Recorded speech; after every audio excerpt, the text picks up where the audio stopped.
Programang ito ay rated SPG, striktong patnubay at gabay ng magulang ang kailangan.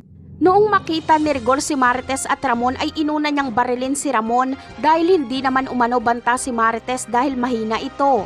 Pero ang hindi alam ni Rigor kung gaano katapang si Marites kapag nalalagay sa panganib ang mga mahal niya sa buhay.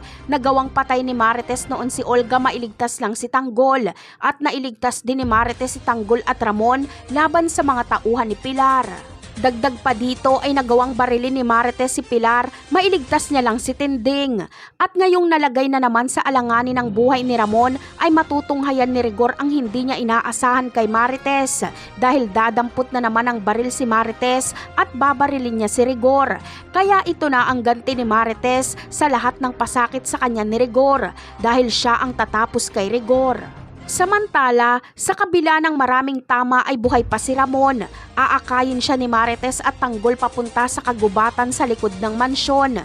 Makakatakas sila at wanted na naman si Tanggol. Hahantingin na naman siya ng kapulisan.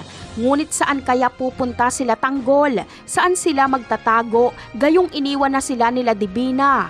Yan ang aabangan natin. Sa mga susunod na kaganapan naman ay magiging magulo ang Maynila. Magproprotesta kasi ang mga taga-suporta ni Tanggol at sa pilitan nilang pabababain sa pwesto ang mga gerero. Bagamat kriminal sa mata ng batas, pero bayani si Tanggol sa mata ng mga tao. Isisigaw nila ang pangalan ni Tanggol.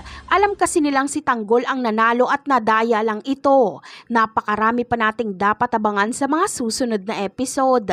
Paalam!